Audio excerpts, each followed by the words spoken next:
Good afternoon, everyone, and welcome to today's edition of NMH at 1. I'm your host, Priska Anyolo, and thank you so much for joining us.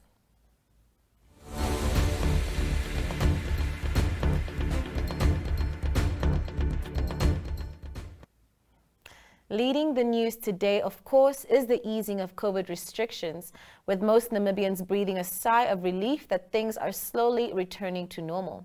In other news, taxi fares will decrease to the normal rate effective from midnight tonight, since the number of passengers taxis can accommodate have been relaxed and they are now allowed to load passengers to full capacity. The fare will be reduced from 14 Namibian dollars to 12 Namibian dollars. A memorandum of understanding between the Swakopmund municipality and the Shack Dwellers Federation of Namibia branch that will enable the construction of 32 low-cost houses at the town. Speaking of things at the coast, Leandria Lowe from our Irongo office took this footage this morning of a truck transporting charcoal that capsized in Walvis Bay. She reports that the driver sustained minor injuries, but that no one else was hurt. At the moment, they are lifting the truck with cranes.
And now we move on to COVID-related news.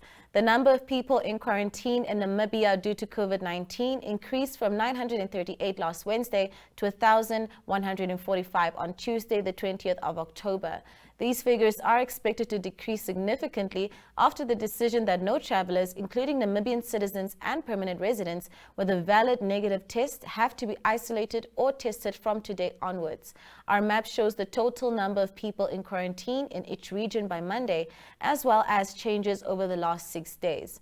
Noteworthy is that the number of people in quarantine in the Oshikoto region decreased by 37%, from 423 to 265, with 178 exits over the mentioned period.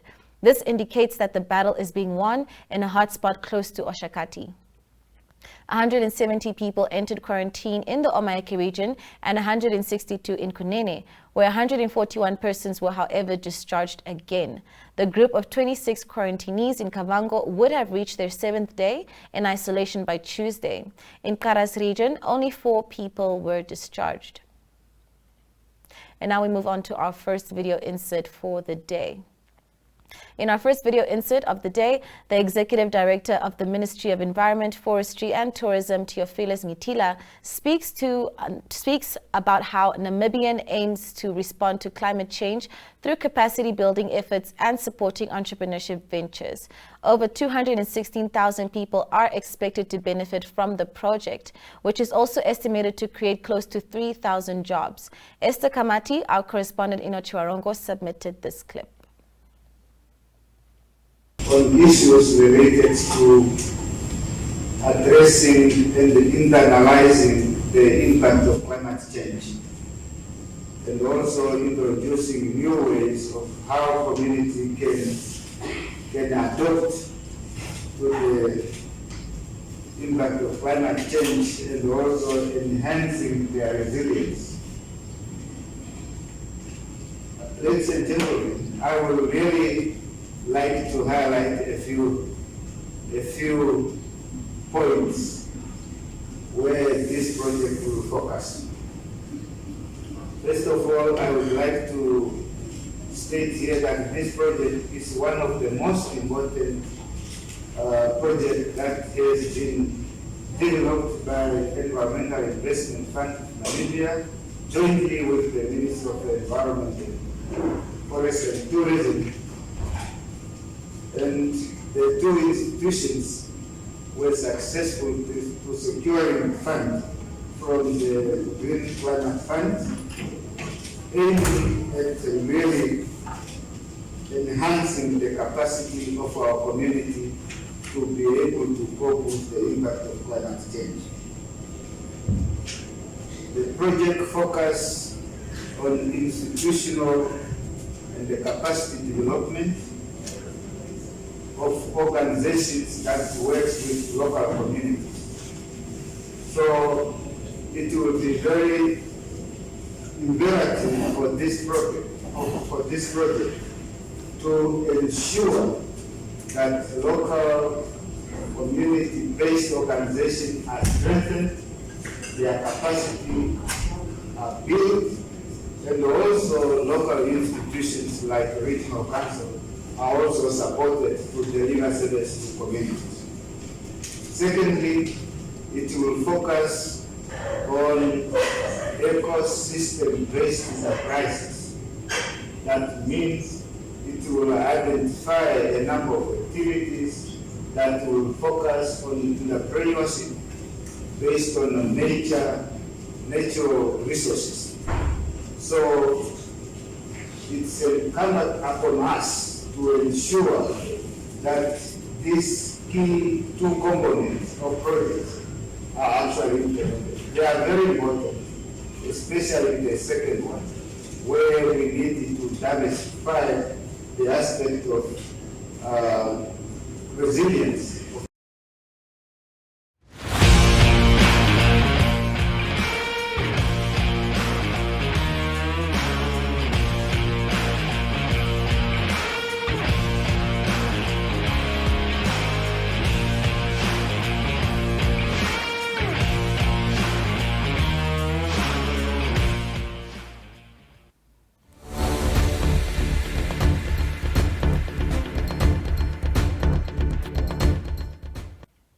Employees of BC Stone Products Namibia handed over a petition to their management, highlighting grievances pertaining to the company's legal officer yesterday. The Chinese-owned marble processing company operates in Walvis Bay and Karibab. This video is by Leandria Lowe. Best of times, but I think circumstances also push us to come to this level where we need to really address the past practice that was regime from those days where people have moved away from discrimination, but we are finding ourselves again with this employer for over decades and some time that workers are discriminated, they have been called names, and we have to add these views to the business people, the investors, the Namibian nation at large to know how the workers of BC Stone are being treated by their employer. This is just a mere fact that these are just few of the issues that we raise, but there are so many issues that these workers, and I think the song we are using is we are saying we are the workers, we are the base of this economy, and people should look at us also equivalent when they are investing to also invest in the workers. And this is why we are saying today's specific issue is about to deal with a specific employer or management manager that is calling workers whatever names. And I'm being the official of the union. I'm also, in my personal opinion, a victim to this person. And I don't want to waste more time, but I want to hand over to our chairperson to read the petition. This is also to note that when you find us outside, this is it's an island, it's a Chinese island in Namibia. That's why they are saying that media also have no access. And I think you should also exercise your rights as media to make sure that you should be given access to premises, because you are not here to cite anybody, but to come and capture stories that need the interest of the Namibian nation.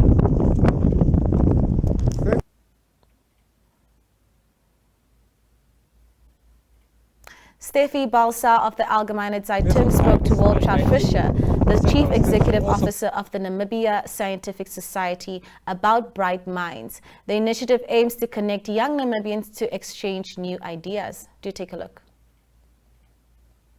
I give you all a very, very warm welcome, and you may wonder why you are here. We'll tell you. I'm Wiley, the CEO of Scientific Society.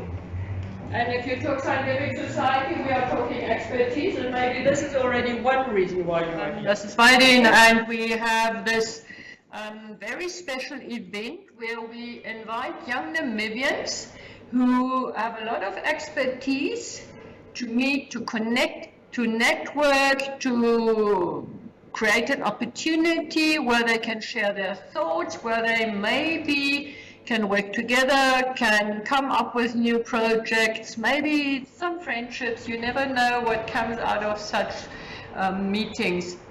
The idea came from COVID, which has a lot of negative implications, but this one is quite a positive one. When we couldn't have 100 and more people in our venue anymore, we decided, okay, what are we going to do now? And I met some youngsters who were stuck in the country who said, we would love to leave again, but now we are here.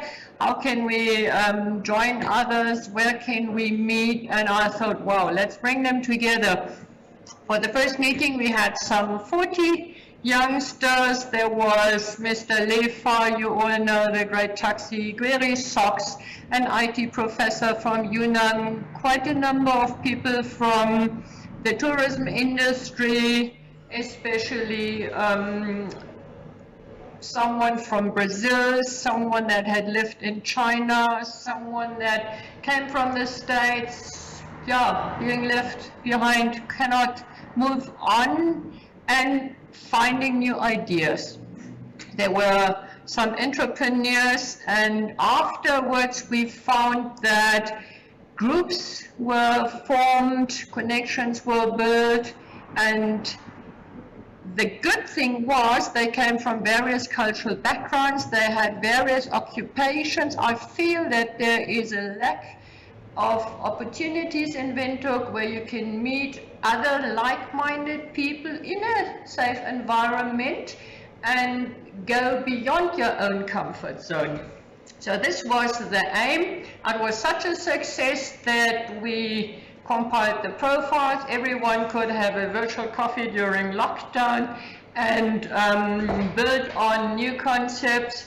Luckily we can now meet, and then we were asked why would we not do it again, so we hosted another event. The first one had 40 youngsters, now we have another 36, gives you 76 bright minds. There are some who send their apologies, so you can easily come up to 80, 90. This country has amazing young experts. And I do believe that we will have another event where we have everyone together. We'll have a lot of fun. We'll share opportunity, hints, maybe jobs, maybe resources. And probably we announce when that will be and where. Should you want to join us, should you want to join Scientific Society, give us a call, write us a mail, or find any of our bright minds and say you also want to come. Thank you.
And now we move on to our newspaper dailies give you for all a today.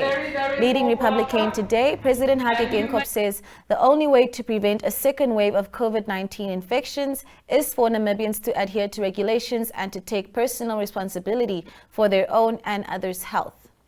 This statement is echoed in today's Allgemeine Zeitung, reporting that henceforth, visitors to Namibia will no longer be tested for COVID-19 on the 5th day after their arrival. Leading the Namibian Sun, Jemima Beerkus reports that there are internal and external individuals scrambling to use their influence to get payoffs and commissions through Transnamib's property portfolio, currently worth $2.4 billion Namibian dollars. CEO Johnny Smith said that this comes after Transnamib was granted the green light to sell off non-core properties. The Namibian also looks at the easing of COVID restrictions, saying that the country has recorded a 40% reduction in COVID-19 deaths and a 60% reduction in new cases in the past 4 weeks. Also on the front page, outgoing Okahanja Chief Executive Martha Mutilifa could face legal action if she fails to respond to a summons issued against her by the Anti-Corruption Commission by tomorrow. Leading the New Era, Albertina Nakale reports that players in the tourism industry can now heave a sigh of relief after government announced further relaxation of COVID-19 restrictions. The front page of this week's Confidante is a report on how the Namibian police force is facing 800 million Namibian dollars in lawsuits. A total of 218 police officers have already been fired, with 2,118 under investigation. More still, at least 4 cases are laid against officers every day. Inside the AZ, the report that almost 12% of the entire surface of the Etosha National Park has been ravaged by veld fires, a situation that has been ongoing for 11 days. Yesterday, it was still burning between Halali and Okakuyeo. In other parts of the country, farmers have also been battling devastating fires that are virtually impossible to extinguish due to the heat wave. From inside the Namibian, Agriculture Minister Kale Schretveen says former President Hifikepunye Pohamba has no legal obligation to an elder couple living on his farm, although there are no plans to evict them. The minister was responding to a question by LPM parliamentarian Henny Sabeb.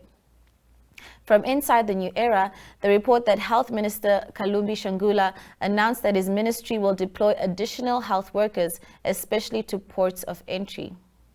In some uplifting news, Republican reports that the Mashare blueberry farm has surpassed the 100-ton mark within the first year of production. Besides the domestic market, our blueberries are now being enjoyed in Europe, Russia, and Hong Kong. MTC announced that it will build another 105 power lines to connect 105 rural sites to their network. Reported in the Namibian Sun, MTC's Tim Mekanjo said that the company has invested over 85 million Namibian dollars over the past 2 years and will invest a further 11 million Namibian dollars to build power lines in various rural areas.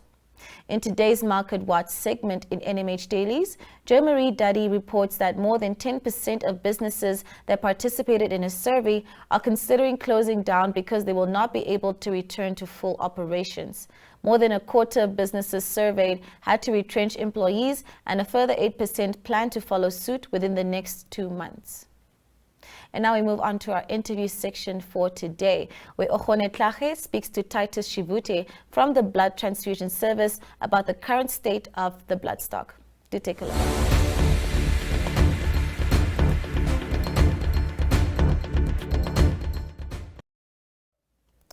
Good afternoon, Mr. Shivute, and welcome to NMH One. Good afternoon, Ogana. Thanks a lot for having me. How are things at the Blood Transfusion Service? Well, we have recently experiencing shortages, but we've slowly been recovering from the various blood donation sessions that we've been having. And currently we are also allowed to do various mobile setups around the country. So that has helped build up the blood stocks around the country. But heading into the festive season, this is a very critical period for us to ensure that we collect a surplus amount of blood that can basically last us over the festive season, which is synonymous with shortages because generally individuals in Namibia don't donate in December. If one has to put it into perspective, how much blood would you say you currently have in stock? In perspective, currently in stock, we have what is referred to as a 7-day blood. So what that basically means is we have sufficient blood for the next 7 days in various hospitals and medical centers around the country. And the desired amount is actually a 9-day blood stock or potentially even more. So we currently have various blood donation clinics that are scheduled around the country. So while we are hosting, we are hoping that we are able to build up our supply, but generally the usage as well in hospitals around the country has gone up significantly over the last 2 months, with various medical conditions obviously being treated this time. So we are currently looking at what is referred to as a 7-day blood stock, but we need to build that to it over a 9-day blood stock, which is the amount, in order to ensure that there's a adequate supply for all hospital centers. Mr. Shivute, what are some of the lessons that you're taking out of the COVID-19 pandemic? Yes, the COVID-19 pandemic has brought a lot of lessons for the blood transfusion service in terms of the way we operate, in terms of the way we set up as well, and just our strategic approaches, ensuring that there is a sufficient supply of blood around the country, and obviously, or subsequently, also ensuring that all individuals in the country who require blood need or will be provided these blood and blood products around the country. So some significant ones come with the advice of the World Health Organization. We've had to readjust our operations along with the advice of both the World Health Organization as well as the Ministry of Health and Social Services. We've also had to adjust our setups. We needed to revert more to our fixed site centers country, and subsequently also a new center in Ondangwa to help ensure that all the individuals within a available facility where they can actually make regular blood donations. The big lessons as well are we had to shut down our World Center for a period of over 5 months, where we couldn't get blood collections in a town that is also considered as a major hub for collections in the country. And obviously, approach blood donation or blood collection generally requires human contact. So you can imagine the kind of things that we needed to put in place to try and reassure individuals who are donors that it is safe to donate during this period, and also adjusting our operations and constantly disinfecting our equipment as well as our setups in order to ensure that we meet the demand for all patients who require blood. And then in closing, Mr. Shivute, what is your message to the members of the public? Yes, my current message is really just to thank all blood donors, especially those who have helped the blood transfusion service collect blood during the period when this pandemic was at its peak, and encourage all individuals who haven't donated, especially throughout this year, to begin donating in order to help ensure that we have sufficient blood during this festive season. A lot of the blood that is collected by the Namibia Blood Transfusion Service is collected from educational institutions such as schools and tertiaries. And these are locations or areas where we haven't been able to go to, which led to 30% drop in collections. So we are really encouraging all the individuals who are eligible to donate blood to do so during this period, to help ensure that the lives of patients are saved, and other individuals can share another Christmas with their family and share a birthday, because these are the realities in our hospitals and medical centers. Thank you very much for joining us on NMH at 1. Thank you very much for having me. Thank you for tuning in. Goodbye.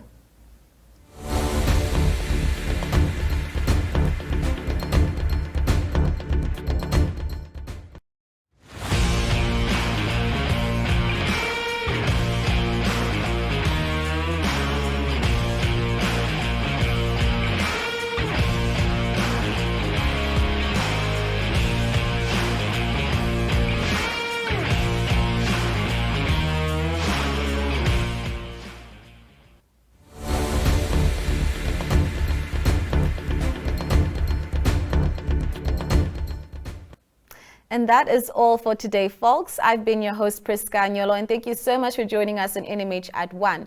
Do stay tuned for the weather. Yes, temperatures are still high across the country, so take extra care to stay safe. See you again tomorrow, and goodbye.